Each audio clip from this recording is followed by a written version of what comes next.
Hello everyone, today we will discuss about greatest integer function. In our previous video we have discussed about a modulus function, and symbol of modulus function was like this. Modulus function or symbol to asle eneke.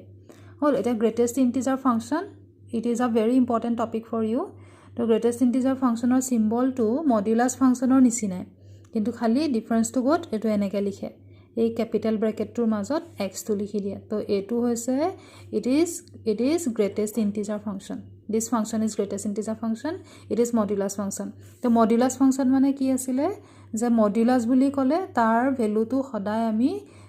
mane non negative pao. Modulus x or value ki hoy jodi tumar point on dise suppose modulus 1.5 your value hobo 1.25 1.25 modulus hobo 1.25 suppose minus 1.25 then your value hobo minus 1. Minus 2 is about 1.25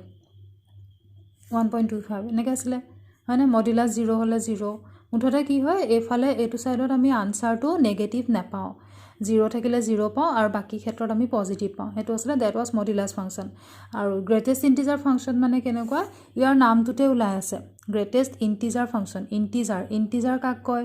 integer হলে এনেকুৱা পইণ্টত আহিব পাৰিবনে নোৱাৰে ভ্যালুটো তো integer কোনবিলাক আছিল 0 1 2 3 up to infinity এফালে -1 -2 -3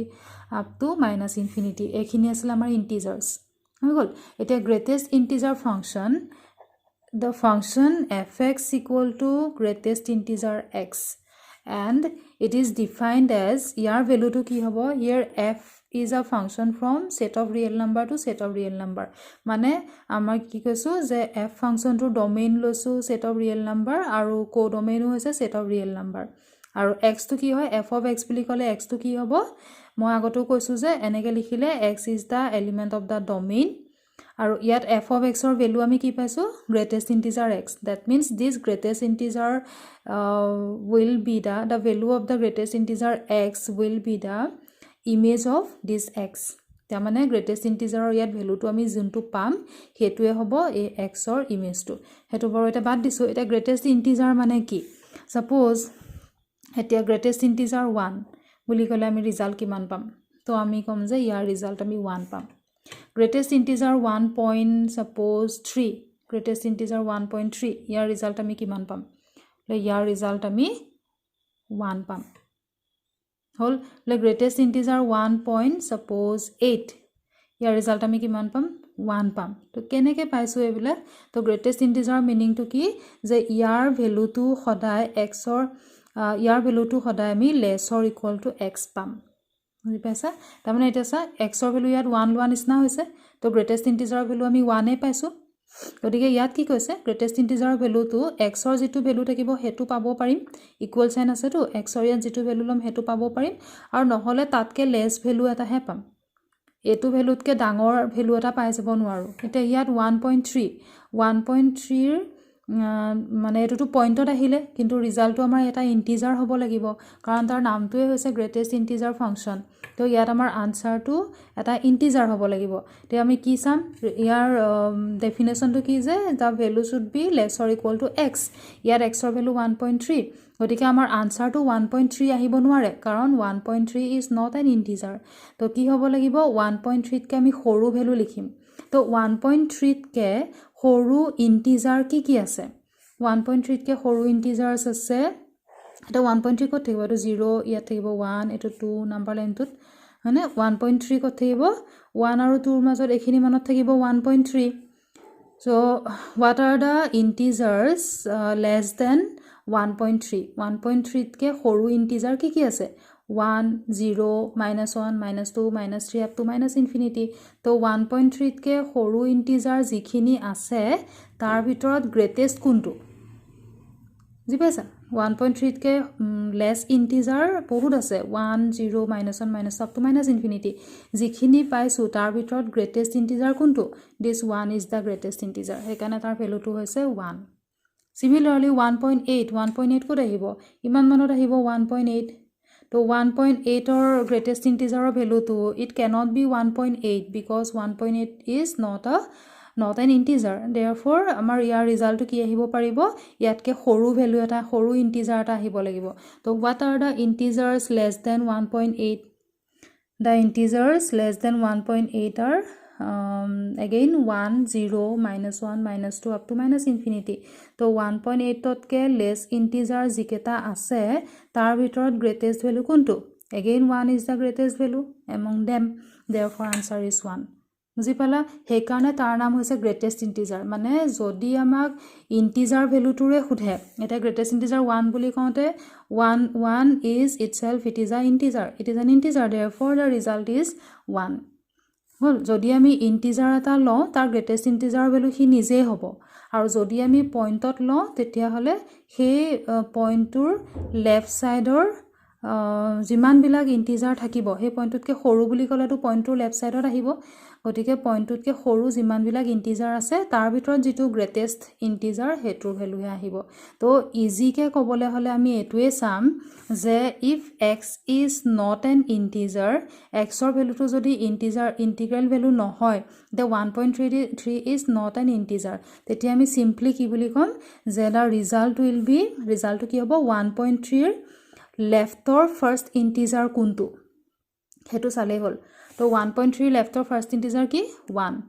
সিমিলাৰলি ইয়াত যদি তোমাক কয় 9.6 তো 9.6 ক'ত থাকিব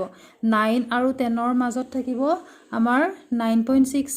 হল তো গ্ৰেটেষ্ট ইন্টিজাৰ 9.6 কি হ'ব 9.6 ৰ লেফটৰ ফাৰ্স্ট ইন্টিজাৰ কি এটো 9.6 তাৰ লেফটৰ ফাৰ্স্ট ইন্টিজাৰ কি ইট ইজ 9 তো আনসাৰ উইল বি 9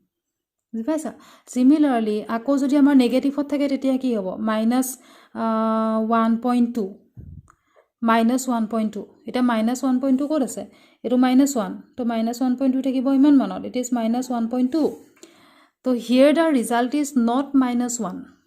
ইয়াত কিন্তু ৰিজাল্টটো -1 নহয় কেলে নহয় because -1 is greater than -1.2 হয় না -1.2 কে -1 ৰ ভ্যালুটো গ্ৰেটাৰ হয় এটা পইণ্টৰ ৰাইট সাইডে যিবিলাক ভ্যালু থাকিব সেই ভ্যালু বিলাক সেই পইণ্টটোতকে গ্ৰেটাৰ থাকে আৰু পইণ্টৰ লেফট সাইডে থকা বিলাক পইণ্টটোতকে সৰু থাকে হেতুটো আমি জানোৱে গতিকে -1.2 বুলি ক'লে -1.2 ৰ লেফট সাইডৰ ফাৰ্স্ট ইন্টিজাৰ কোনটো -1.2 ৰ লেফট সাইডৰ ফাৰ্স্ট ইন্টিজাৰ হৈছে -2 therefore here answer is -2 বুজি পালা গ্ৰেটেষ্ট ইন্টিজাৰ তেনেকৈ ওলাই তো সেই কাৰণে ইয়াত আমি ডেফিনেশনটো এনেকৈ দিয়া হৈছে যে let us consider a function having domain R and codomain R such that f of x equal to greatest integer x and where x takes the value of the greatest integer which is less or equal to x x or ইয়াত যেটো value হ'ব তাৰ লগত equal কেতিয়া হ'ব when x itself is an integer আৰু less than x কেতিয়া হ'ব when x is not an integer x ৰ ভ্যালু যদি ইন্টিজাৰ নহয় তেতিয়া হলে সেই পইণ্টৰ লেফট সাইডৰ ফাৰ্স্ট ইন্টিজাৰ ভ্যালুটোৱে ইয়াৰ আনসাৰ হ'ব আৰু ইন্টিজাৰ হলেতো ইন্টিজাৰটোৱে হ'ব answer now let us discuss about the graph of this greatest integer function এতিয়া আমি গ্ৰাফটো চাওঁচোন গ্ৰাফত এটা কেনেকৈ হ'ব এটো x axis y axis হৈ গল তো ইয়াত আমি কি চাম এতিয়া ভালকে মন কৰিবাচোন when x is 0 x ৰ ভ্যালু যদি 0 লওঁ গ্ৰেটেষ্ট ইন্টিজাৰ 0 মানে কিমান হ'ব 0 হ'ব that means y is 0 fx মানে y হয়নে when x is 0 y is 0 x 0 y 0 means this point হৈ গল when x is greater তাৰপিছত আমি এফালে যিমান গৈ থাকিম 1 ৰ আগলৈকে তো 0. x ৰ ভ্যালু যেনিবা 0.1 লৈছো তো গ্ৰেটেষ্ট ইন্টিজাৰ 0.1 হলে কিমান হ'ব 0 হৈ যাব x ৰ ভ্যালু 0.2 ললো তেতিয়াও 0 হৈ যাব বলে 0.6 লৈছো তেতিয়াও 0 হৈ যাব হ'ব না কাৰণ পইণ্টত তো আনসাৰ আহিব নোৱাৰে আৰু 0.6 বা 0.2 0.1 এইবিলাকৰ লেফট সাইডৰ ফাৰ্স্ট ইন্টিজাৰ কোনটো 0 হল হেকানে এইবিলাকৰ তাৰ মানে 0.9999 যিমান গৈ থাকক সবৰে কাৰণে ভ্যালুটো 0 হ'ব that means 1 ৰ পৰা -1 ৰ ভিতৰত গ্ৰেটেষ্ট ইন্টিজাৰৰ ভ্যালুটো 0 আহিব আৰু 0 আহিব মানে কি গ্ৰেটেষ্ট ইন্টিজাৰৰ ভ্যালু 0 আহিব মানে y ৰ ভ্যালু 0 আহিছে কাৰণ y হে গ্ৰেটেষ্ট ইন্টিজাৰ x তো x ৰ ভ্যালু আমি যিয়ে লওঁ ইয়াৰ পৰা ইয়াৰ ভিতৰত x ৰ ভ্যালু আমি যিয়ে লওঁ y ৰ ভ্যালু সদায় 0 that means গ্ৰাফটো এই লাইনটো হ'ব হয়নে y ৰ ভ্যালু বিলাক লাইনডালৰ ওপৰত থাকিব তাৰপিছত আমি ইয়াত কি কৰিছো তাৰপিছত এক্সৰ ভেলু যেতিয়া 1 হৈ যাব, এক্সৰ ভেলু 1ৰ আগলৈকেতো সেইখিনি হ'ল, তাৰমানে 1 নলওঁ আমি প্ৰথমতে, 1 নল'লে 0 পৰা ষ্টাৰ্ট কৰিলোঁ, এক্সৰ ভেলু 0 হ'লে গ্ৰেটেষ্ট ইণ্টিজাৰ 0 মানে 0 হ'ল, আৰু 0ৰ পৰা 1ৰ আগলৈকে যিমানখিনি ভেলু ল'ম চবৰে কাৰণে y ভেলু 0 আহিব, হৈ গ'ল। গতিকে 1ৰ আগলৈকে বুলি ক'লে আমি 1 ইনক্লুড নাই কৰা ইয়াত, সেইকাৰণে এইটো ইয়াত এটা চাৰ্কল কৰি দিছোঁ। আমি যে টাইপছ অফ ইণ্টাৰভেলছ পঢ়িছিলোঁ, তাত আমি যে কৈছিলোঁ যিটো পইণ্ট আমি ইনক্লুড নকৰোঁ তাত আমি অকল চাৰ্কল এটা বনাই থওঁ, আৰু যদি পইণ্টটো ইনক্লুড কৰা হয় তাক ডাৰ্ক চাৰ্কল কৰি দিওঁ। তো এই পইণ্টটো আমি এতিয়া নাই লোৱা, কাৰণ কেলৈ নাই লোৱা, কাৰণ 1 লৈ ল'লে আমাৰ ভেলুটো চেঞ্জ হ'ব। এতিয়া আমি যদি এক্সৰ ভেলু 1 লওঁ, এক্সৰ ভেলু যদি 1 লওঁ, গ্ৰেটেষ্ট ইণ্টিজাৰ 1 মানে 1 হ'ব, তাৰমানে ৱাইৰ ভেলু 1 হ'ব। when x is 1, এক্সৰ ভেলু আমি যেতিয়াই 1 ল'ম, ৱাইৰ ভেলু হ'ব গ্ৰেটেষ্ট ইণ্টিজাৰ 1, আৰু গ্ৰেটেষ্ট ইণ্টিজাৰ 1 মানে 1, that means when x is 1, y is also 1, ভেলুটো আমি ইয়াত পাম। when x is 1.1 গৈছোঁ, তো y হ'ব 1, হ'বনে? গ্ৰেটেষ্ট ইণ্টিজাৰ 1.1 হ'লে ইফালে ভেলুটো আহিব 1, বুজি পাইছা? 1.2 হওক সেইটো ভেলু হ'ব 1, 1.3 হওক তাৰ ভেলু হ'ব 1, তাৰমানে 1.99 লৈকে যিমানবিলাক আছে চবৰে কাৰণে আমি ভেলু 1এই পাম। তাৰমানে 2ৰ আগলৈকে যিমানখিনি ভেলু থাকিব চবৰে কাৰণে আমি এনেকৈ 1তে পাই যাম, এনেকৈ এক্সৰ ভেলু 1 হ'লেও 1, 1.1 হ'লেও 1, 1.3 হ'লেও 1, যিমান হওক 1 হ'ব। 2ৰ আগলৈকে যিমান আছে, 2টো নাই লোৱা সেইকাৰণে ইয়াত এটা চাৰ্কল বনাই দিওঁ। তো 2ৰ আগলৈকে যিমানখিনি আছে সেইখিনিত 1এই হ'ব ভেলু, বুজি পাইছা? চিমিলাৰলি এক্সৰ ভেলু যেতিয়া 2 ল'ম তেতিয়া ৱাইৰ ভেলু 2 হৈ যাব, তাৰমানে গ্ৰেটেষ্ট ইণ্টিজাৰ 2 মানে 2 হয়তো, গতিকে 2 হ'ব। তাৰপিছত 2ৰ পৰা 2.1, 2.2, 2.3, 2.4 যিয়ে লওঁ আল্টিমেটলি কিমান হ'ব? 3 আগলৈকে যিমানখিনি ভেলু আছে চবৰে কাৰণে গ্ৰেটেষ্ট ইণ্টিজাৰৰ ভেলুটো 2 হৈ যাব, তাৰমানে আমি পইণ্টবিলাক এনেকৈ পাই যাম। গতিকে এনেকৈ আহি 3 নাই লোৱা এইখিনিত, বুজি পাইছা? আকৌ 3 পৰা 4ৰ ভিতৰত যিখিনি ভেলু থাকিব, 3ৰ কাৰণেও আমি 3 পাম, আৰু 3ৰ পৰা 4ৰ ভিতৰত 3.1, 3.2, 3.3 আপ টু 3.9999 সেইবিলাকৰ কাৰণে কি হ'ব? চবৰে কাৰণে আমি 3য়ে পাম ভেলুটো, এনেকৈ গৈ থাকিব। গতিকে এনেকৈ আহি তাত আমি 4 নাই লোৱা, এনেকৈ গৈ থাকিব ভেলুটো, তাৰপিছত এনেকৈ যাব, বুজি পাইছা? গতিকে আমি গ্ৰেটেষ্ট ইণ্টিজাৰৰ ভেলুটো আমি কেনেকৈ লিখিব পাৰিম যে greatest integer x is 0 when x is lying between 0 and 1, where 0 is included, 1 is excluded। তাৰমানে আমি এক্সৰ ভেলু যেতিয়া 0 ল'ম তেতিয়া আমি গ্ৰেটেষ্ট ইণ্টিজাৰ এক্সৰ ভেলু 0 পাম, আৰু 1ৰ আগলৈকে এক্সৰ যিমানখিনি ভেলু থাকিব 0 পৰা 1ৰ ভিতৰত এক্সৰ যিখিনি ভেলু থাকিব চবৰে কাৰণে গ্ৰেটেষ্ট ইণ্টিজাৰৰ ভেলু 0। এতিয়া মই যিটো ক'লোঁ হ'ল, তেনেকৈ গ্ৰেটেষ্ট ইণ্টিজাৰৰ ভেলু 1 হ'ব। তাৰ কাৰণে হ'ব এক্সৰ ভেলু যেতিয়া আমি 1ৰ পৰা 2ৰ ভিতৰত ল'ম, 1 লৈছোঁ আৰু 2ৰ আগলৈকে যিমানখিনি ভেলু থাকিব, তো চবৰে কাৰণে গ্ৰেটেষ্ট ইণ্টিজাৰৰ ভেলুটো 1 হৈ যাব, হৈ গ'ল। এতিয়া আমি নেগেটিভখিনিত চাওঁচোন, নেগেটিভখিনিত কি হ'ব যে এক্সৰ ভেলু এতিয়া আমি 0ৰ পৰা -1ৰ ভিতৰত ল'ব লাগে। তো -1তকৈ গ্ৰেটাৰ ভেলুখিনি এইটো ছাইডত আছে, -1তকৈ লেছ ভেলুখিনি এইফালে আছে। তো এক্সৰ ভেলু যদি -1 হয়, এক্সৰ ভেলু -1 যদি হয়, -1টোতো এটা ইণ্টিজাৰ হয়,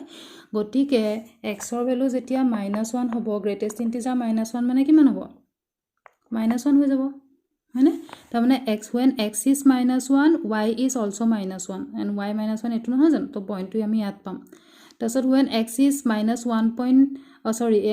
এইবিলাকত থকা পইণ্টবিলাক কি হ'ব? -0 point something, বোলে এইখিনিত থকাটো বোলে -0.5। এক্সৰ ভেলু যদি -0.5 হয় তেতিয়া -0.5ৰ লেফ্ট ছাইডৰ ফাৰ্ষ্ট ইণ্টিজাৰ কি?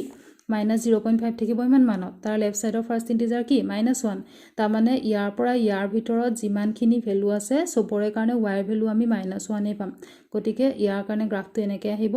আমি এইটো পইণ্ট নলওঁ, মানে 0 পইণ্টটো নাই লোৱা, কাৰণ 0ৰ কাৰণে গ্ৰেটেষ্ট ইণ্টিজাৰ ভেলুটো চেঞ্জ হ'ব।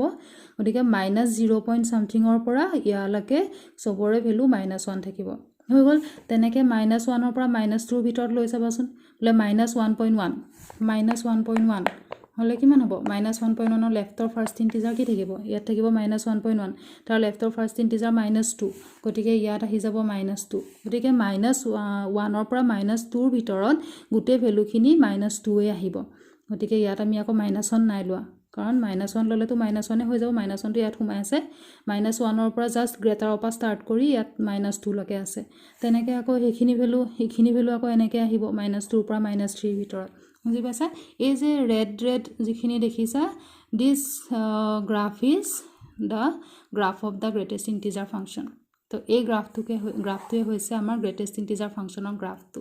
তো আজি আমি ইমানতে এইটো থওঁ এবাৰ ভালকৈ বুজি চাবা আমাৰ নেক্সট ক্লাছত আমি সেইদিনা যে পঢ়িলোঁ আমাৰ মডুলাছ ফাংচন আৰু আজি পঢ়িলোঁ গ্ৰেটেষ্ট ইণ্টিজাৰ ফাংচন এই দুইটা ফাংচনৰ আমি ডমেইন কোডমেইন আৰু ৰেঞ্জ চাম